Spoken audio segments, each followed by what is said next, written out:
So are we only interested in Palestinian rage when you can exploit it, when you can share it and duplicate the emotion as though you actually identify with it? Do we only share content when it's good content and it's going to give the false impression that you are so in tune with Palestinian suffering? Because I'm just trying to figure out which side of this I should approach this from so that it can actually appeal to your humanitarian senses, because I'm not quite sure. When you share our content, what exactly is it that you're sharing? When I say our, I am referring to Palestinians. When you share compelling Palestinian content, what is it that you are sharing and why? Are you trying to exploit the emotion that we're having, the true and genuine rage and pain that we're experiencing, so that you can share with the world and give the false impression that you actually give a fuck about Palestinian suffering? Or are you putting us out there on display for yet another reminder of how the world is failing us? Just trying to figure out how to appeal to you.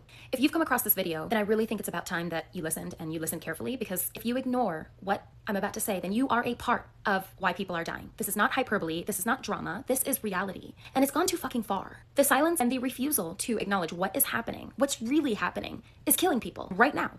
This is not a game. This is not abstract, and if you look away, then you are choosing to protect the systems that keep this kind of systemic, cyclical abuse going. What I'm talking about is the smear campaign against Fed Up for Palestine, weaponized against a Palestinian humanitarian relief effort, a deliberate, relentless, and violent attack that is designed to destroy not just me, but the critical, life-saving work that we do to help Gaza. An attack executed with precision, tact, to isolate and paralyze us until nothing is left. What part of that don't you understand? They are trying to erase us, to dismantle us, and every single avenue that we have to resist and to provide an ounce of support to the people of Gaza. They are not just trying to discredit us. This is not some petty online beef or some misunderstanding. This is psychological warfare. It is fucking crushing human beings, killing people, and we are being buried under lies that we literally cannot outrun. And it's all lies, every single solitary word. Not some of it, not half of it, not a little bit of it. Every single solitary word is carefully staged. This needs to be understood. All lies. Told by people that are actors, that are pretending to give a shit about Palestinians. How is this such a hard concept? This is not a new, novel tactic. This is something that has been deployed in the past many times. It's affecting people that actually have our backs. People are caving under pressure, under manipulation. They are having their way with Palestinians, and you are letting them. We are standing alone. We are being attacked from all sides, relentlessly, viciously, and without a single shred of truth and the consequences of these lies. Whether the allegations are true or false doesn't even matter anymore to you, because you, the bystander, are complicit. You are choosing to look away, and you are refusing to pull your head out of the sand long enough to just try to understand what's really happening.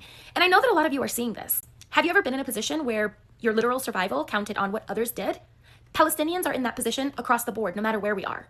That is what we're up against. If we don't survive, a lot of Palestinians in Gaza are also not surviving. We are totally at the mercy of what you're consistently willing to overlook. And even when you know that you're overlooking it, how do you justify that while looking us in the face as you acknowledge the smear campaign and do nothing about it? The audacity to think that we would care more about our image than their lives. That's what you're doing. While you offer your sympathies to us, or worse, actually want us to believe that you give a shit about Gaza. How do you justify that?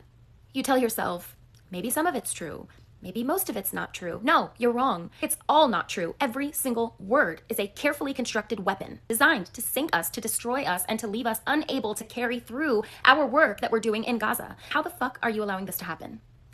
How are you standing there just watching them annihilate an organization that is severing our capacity to stand with our people as effectively as we always have been, to stand with our people and to fight? They are dying as we speak. We are effective. Do you know what it's like to be under siege 24/7?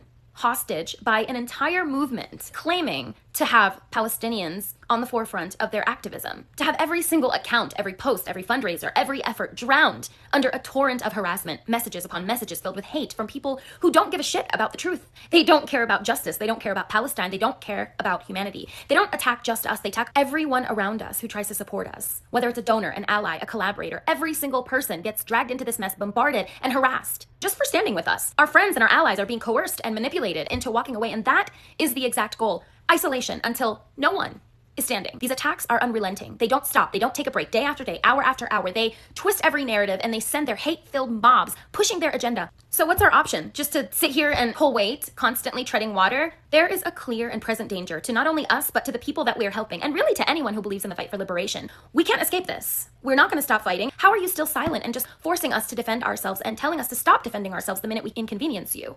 you're watching us drown while you stand there idle because they've convinced you of lies that you haven't even looked into. The consequences that you're ignoring every single second that we are stuck defending ourselves alone, every second that we lose trying to untangle these lies, people are suffering in Gaza. People are dying. People that we care about while we are wasting our precious time warding off these fucking attacks. And on the other side of that, people are just starving, displaced, bombed into complete non-existence because this system, the one that you don't even know, that you are enabling as you fight it, is rigged to make us fight for our survival instead of being able to focus on their survival.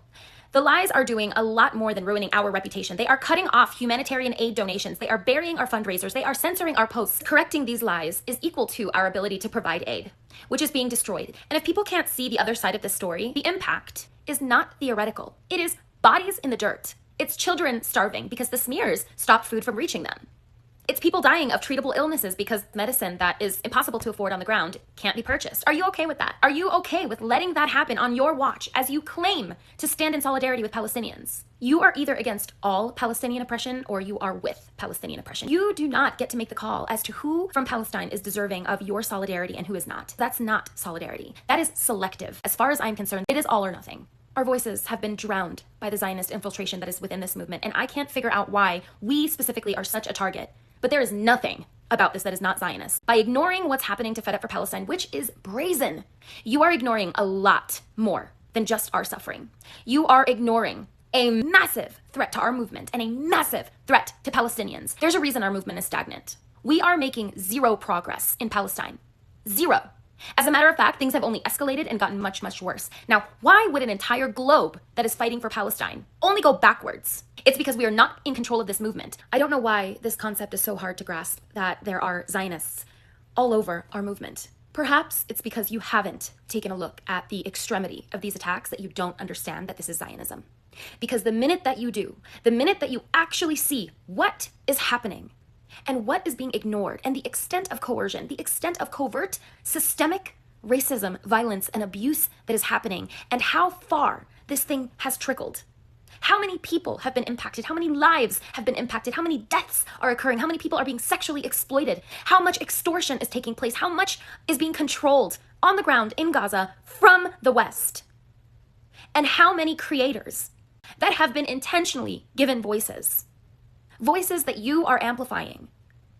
Voices that are intentionally drowning Palestinian voices. Voices that are dangerous. The minute that you actually look and see what they are doing, you won't deny it either. This is well past some caring advocates for Palestinian liberation. These are fucking Zionists that are positioned to cause immeasurable harm. And that's exactly what's happening. And you're ignoring all of it.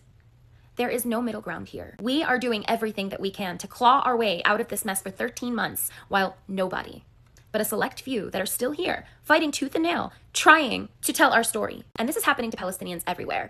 Palestinian musicians are being attacked. All they do is make music. Palestinian therapists are being kicked off of social media and threatened to lose their licenses because they're being called crazy. Palestinian aid efforts are being labeled as untrustworthy and thieves so that we do not deliver aid to Gaza. This is happening everywhere. And this has to stop. We don't get attacked because we're ineffective. We don't get attacked because we don't challenge the systems. We don't get attacked because we are not a threat. What is happening is positioning you as someone who could make a difference directly against Palestinians who are making a difference. And because the ones that are willing to take the bigger steps, to organize, willing to challenge every discomfort, every pain, every status quo, every part of this system, we are being absolutely annihilated. And you are being weaponized.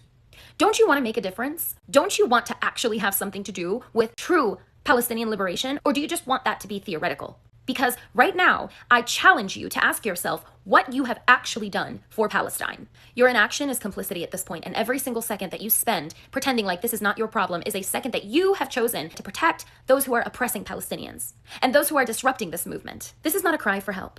This is a call for your effective action. Show up, speak out, and fight with those of us that are being effective. If you're not being attacked, then perhaps you don't threaten any part of the system. And if you're being weaponized, then that couldn't be more true. There is an entire mob of Zionist infiltrators that are going completely unnoticed, and they seem to never run out of ways to cause harm within this movement. Many of you have seen the work of Fed Up for Palestine, and you're on the fence because you can't deny it. And yet even being on the fence, you still will allow us to sit here and drown. Then what is your part exactly? This is on you. The blood of Palestinians is not just on their hands.